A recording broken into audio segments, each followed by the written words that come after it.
Hello dear students, good morning. How are you? I hope all are you well at your house and doing well for your study. So dear students, day before yesterday I have started your 8th 9th class lessons and that is the narration. क्या topic start किया था बेटा हम लोगों ने? Narration हम लोग यहाँ पे कर रहे थे और नरेशन में मैंने कल आपको करवा दिया था कि किस तरह से हम असर्टिव जो सेंटेंस हमारे पास आता है उसको हम डायरेक्ट से इनडायरेक्ट में कैसे कन्वर्ट करेंगे। फिर मैंने आपको बताया था कि जब हमारे पास इंटरोगेटिव जो सेंटेंस आ जाता है उसको हम डायरेक्ट से इनडायरेक्ट में कैसे कन्वर्ट करेंगे। आशा करता हूं आप सभी को ये समझ में आया है। आज का जो हमारे पास टॉपिक होने वाला है वो है इंपेरेटिव सेंटेंस। क्या है बेटा? Imperative sentence. इंपेरेटिव सेंटेंसेस के अंदर होता क्या है ये आपको विशेषकर ध्यान देना है कि भाई इसको जब आपके सामने इंपेरेटिव जो सेंटेंस आ जाता है उसको आप किस तरह से डायरेक्ट से इनडायरेक्ट में आप कन्वर्ट करती हो। तो सबसे पहले हमें इसको आइडेंटिफाई करना है कि भाई आप किस तरह से आइडेंटिफाई करोगे कि आपके पास कौन सा सेंटेंस आया है। क्या आपका ये असर्टिव सेंटेंस है, क्या ये आपका ये इंटरोगेटिव सेंटेंस है, क्या आपका ये इंपेरेटिव सेंटेंस है। आज से पहले आप लोगों ने चाहे किस तरह से भी इसके डेफिनेशन को याद किया है कि भाई जहां पर भी किसी भी सब्जेक्ट में हमें कोई कमांड मिलती है, एडवाइस मिलती है, जो भी वगैरह छोड़ दीजिए। मैं आज आपको यहाँ पे एक सिंपल सा आपको बताने वाला हूं कि कोई भी जब वर्ब आपकी V1 से स्टार्ट होता है सेंटेंस प्लस में ऑब्जेक्ट आता है। क्या आता है? कोई भी सेंटेंस आपका शुरू होता है V1 के साथ, वर्ब की फर्स्ट फॉर्म होगी प्लस में ऑब्जेक्ट होगा और लास्ट में हमारे पास क्या होगा? यहाँ पे एक फुल स्टॉप होगा। तो वो सेंटेंस है वो हमारा किसका होगा? इंपेरेटिव सेंटेंसेस का ही वाक्य होगा। ये विशेष कर ध्यान दे लेना। पूरी इंग्लिश के अंदर आप उठा के देख लो, कोई भी एग्जाम्पल आप उठाना कि जहां पर भी आप लोगों का V1 से कोई सेंटेंस शुरू हो रहा है प्लस में ऑब्जेक्ट दिया हुआ है तो वो हमारे पास क्या हो जाता है? इंपेरेटिव सेंटेंस का एग्जाम्पल हो जाता है। अब प्रश्न ये आता है आपके सामने कि इस इंपेरेटिव सेंटेंस को डायरेक्ट से इनडायरेक्ट में कैसे कन्वर्ट करेंगे। ये बड़ा इंपॉर्टेंट लेके आता है। तो जो सबसे पहले मैंने आपको बताया था उसमें फर्स्ट कि जब हमारे पास रिपोर्टेड जो वर्ब होती है, रिपोर्टेड वर्ब है, किसमें चेंज किया था हम लोगों ने? जब असर्टिव सेंटेंस था तो उसको हमने किसमें चेंज किया था बेटा? टोल्ड के अंदर चेंज किया था। और जब वो हमारे पास इंटरोगेटिव सेंटेंस आया था तो हमने इसको किसमें चेंज किया था? आस्क्ड में चेंज किया था। लेकिन यहां पे आप लोगों को ना तो टोल्ड में चेंज करना है और ना ही आपको यहां पे किसमें चेंज करना है? आस्क्ड में चेंज करना है। यहां पे जो ये रिपोर्टेड जो वर्ब आती है, सब्जेक्ट का नेचर क्या कहता है, सेंटेंस की प्रकृति क्या है, उसके अकॉर्डिंग हम इसको चेंज करते हैं। जिस तरह से ऑर्डर, रिक्वेस्टेड, कमांडेड, एडवाइज, इनके अंदर इसको सेंटेंस की प्रकृति को हम यहाँ पे देखेंगे कि भाई उसमें ऑर्डर कर रहा है, रिक्वेस्ट कर रहा है, कमांड कर रहा है या फिर एडवाइस कर रहा है। और एक यदि हमारे पास इसमें आ जाता है नकारात्मक आ जाता है तो उसको हम चेंज कर देते हैं फॉरवर्ड के अंदर।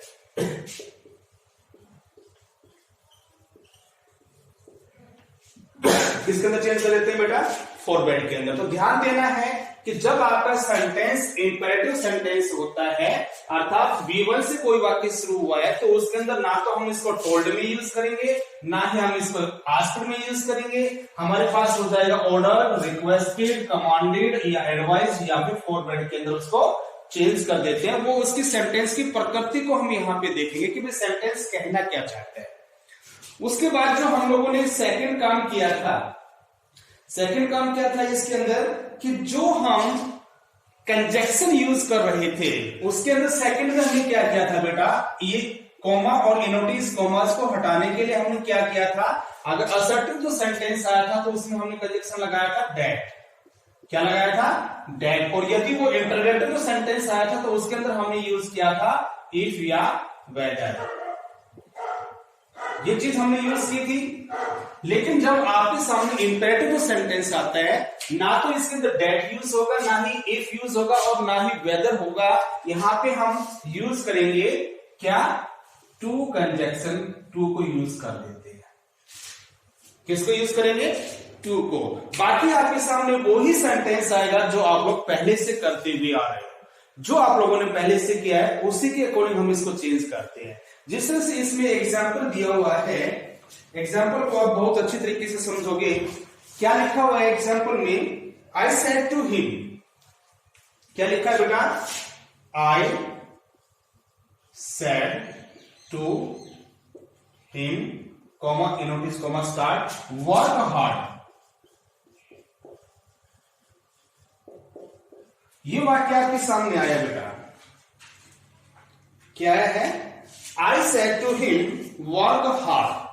अब देखिए सबसे पहले हमने क्या करना है कि मैं आपको बार बार एक ही चीज बता रहा हूं कि हमारे पास जो नरेशन जो होती है उसमें टू पार्ट्स होते हैं। एक तो हमारे पास होता है रिपोर्टेड वर्ब होती है और एक हमारे पास क्या होती है, रिपोर्टेड स्पीच होती है।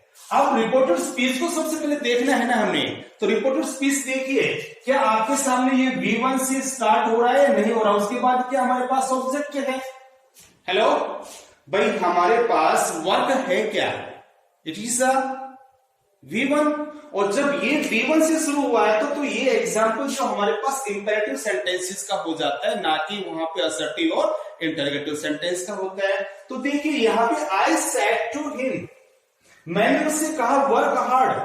अब यहां पे सेड टू के रूप में लेके आते हैं, तो देखिए मैं तो उससे क्या करूंगा, रिक्वेस्ट ही करूंगा ना।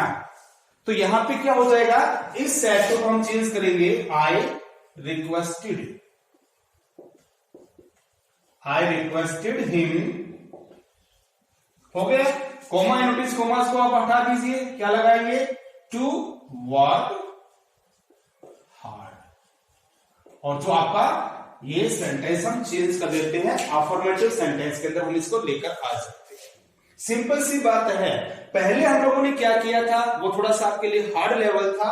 अब जैसे जैसे हम इसको एंडिंग पे चलेंगे तो ये अपने लिए बड़ा ही इजी सब्जेक्ट होता चला जाता है और आसानी से हमारी समझ में आने लग जाता है। इसी का एक दूसरा एग्जांपल आप ले सकते हो।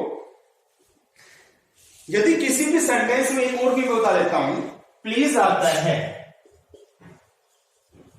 या फिर काइंडली आ जाता है, और उसको जब डायरेक्ट से इनडायरेक्ट में हम उसको चेंज करते हैं तो ना तो वहां पे प्लीज आएगा और ना ही वहां पे काइंडली आएगा। तो वहां पे हम क्या यूज करेंगे, रिक्वेस्ट यूज होगा। जिस तरह से यहां पे एक वर्ड्स लिखा हुआ है, I said to him, I said to her, I said to her, क्या लिखा हुआ है, kindly give me a lift.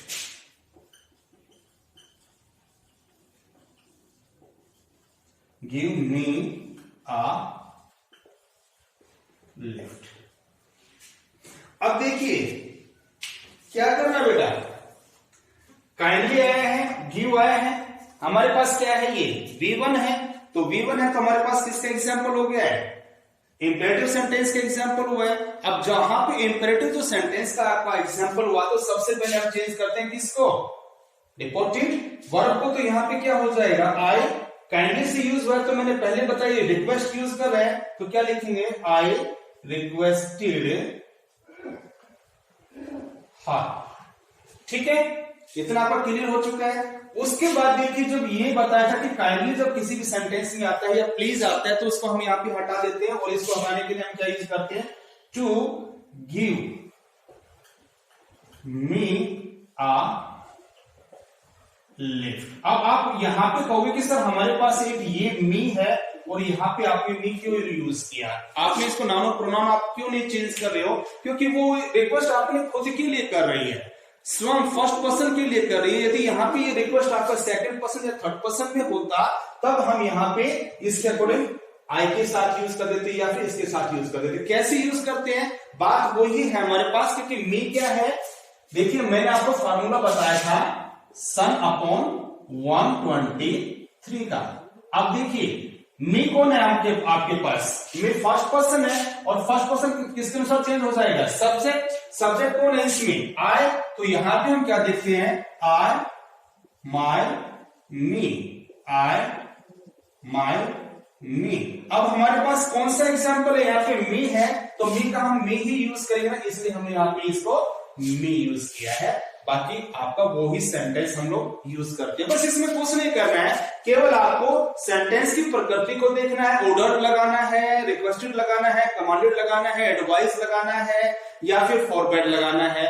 वो आपको अपनी स्वयं की नेचुरलिटी का आपको देखना है। दूसरा एग्जाम्पल इसमें नेगेटिव वाला देख लीजिए। नेगेटिव वाला वाक्य में कह रहे हैं कि I said to my parents, I said to my servant,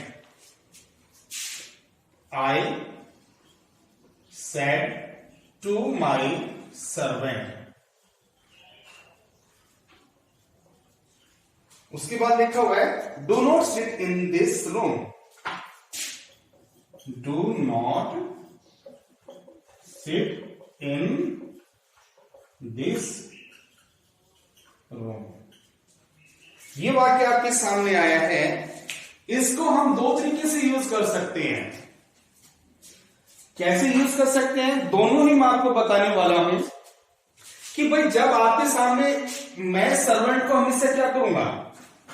मालिक हमेशा सर्वेंट को ऑर्डर देता है, ना कि उससे रिक्वेस्ट करता है, ना उसको कमांड है, वो अलग बात होती है। लेकिन यहां पे ऑर्डर आएगा, तो मैंने क्या लिखा? I ordered my servant. ठीक है। उसके बाद इसको हमें हटाना है, तो बेटा यहां हटाने के लिए पहले यूज करेंगे not to sit in this है, इसको चेंज कर देंगे दैट रूम। एक तो ये वाक्य आपके सामने आया है। क्यों? चीज वो ही है हमारी, क्योंकि आपको पता है कि टू के बाद हमेशा फर्स्ट फॉर्म आती है, ना कि सेकंड फॉर्म आएगी, ना ही थर्ड फॉर्म से आएगी। हमेशा जहां पर भी पूरी इंग्लिश आपकी दिखाई देती है, वहां पे हमेशा V1 ही दिखाई देगी।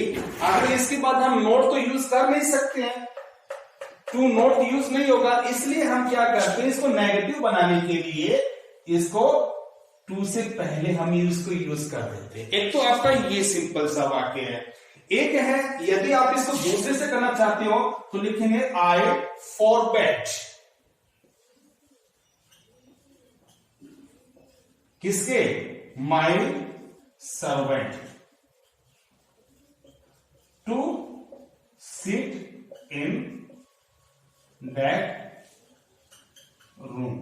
अब कहोगे कि सर इस वाक्य में क्या है कि I forbade my servant to sit in this room, ये तो ये होगा कि भाई इस रूम में ना बैठो।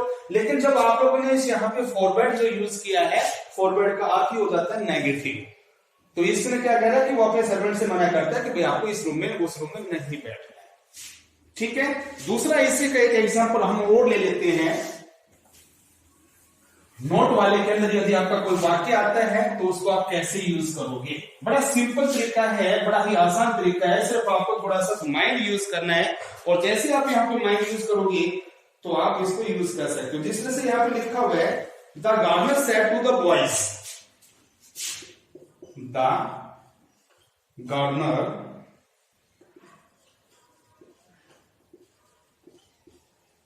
said to boys, do not pluck the flowers, do not pluck the flowers।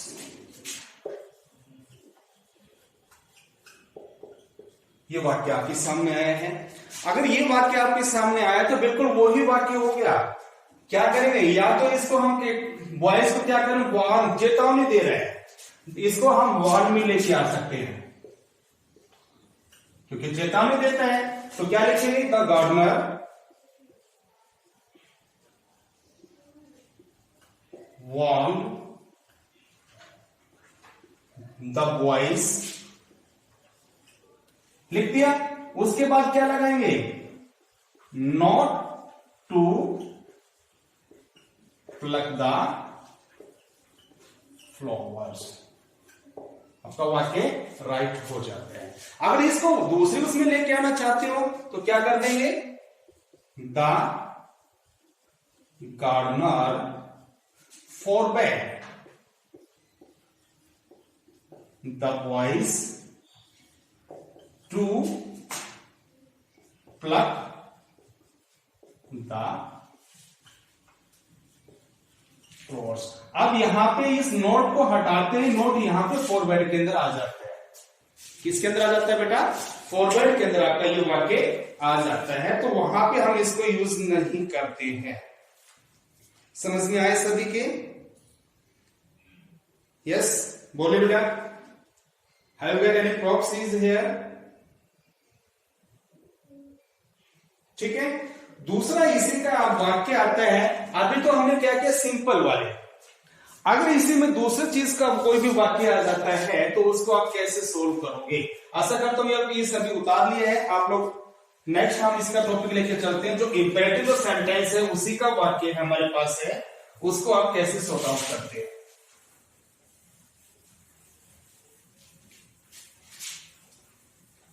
अब नेक्स्ट वाक्य के अंदर हम करना क्या चाहते हैं कि यदि कोई किसी सेंटेंस के अंदर लेट जो एक्सप्रेस करता है परपोज को, अगर कोई सेंटेंस आपका लेट से शुरू होता है, किससे शुरू होता है, जो इंपेरेटिव जो सेंटेंस है वो आपका लेट से शुरू हो गया और वो लेट है आपका क्या करता है, प्रपोजल को लेके आता है। किसको शो करता है बेटा, प्रपोजल को शो करता है। तो यहां पे तो रिपोर्टेड जो वर्ब है आपको प्रपोज के अंदर चेंज कर देते हैं। किसके अंदर चेंज कर देते हैं बेटा, प्रपोज के अंदर इसको चेंज कर दिया जाता है। कैसे चेंज करते हैं, और जो आगे आने वाला है लेट है, जो आगे जो लेट होगा वो हमारे पास शुड के अंदर चेंज करते हैं। आप कहोगे सर ये तो वाक्य हमारे पास कुछ भी समझ में नहीं आ रहा है, सर आपने क्या बता दिया कि भाई लेट से बिगिनिंग होता है, वो प्रपोजल को शो करता है, तो जो सेड टू जो हमारे पास आता है उसको हम प्रपोज के अंदर चेंज कर देते हैं, और जो आगे वाला जो लेट होता है वो उसको किसमें लेके आ जाते हैं, शुड के अंदर लेके आते हैं। कैसे, जैसे कि I said to them, I said to them, let, किससे शुरू हुआ बेटा, let us go to the river for swimming, go to the river for swimming।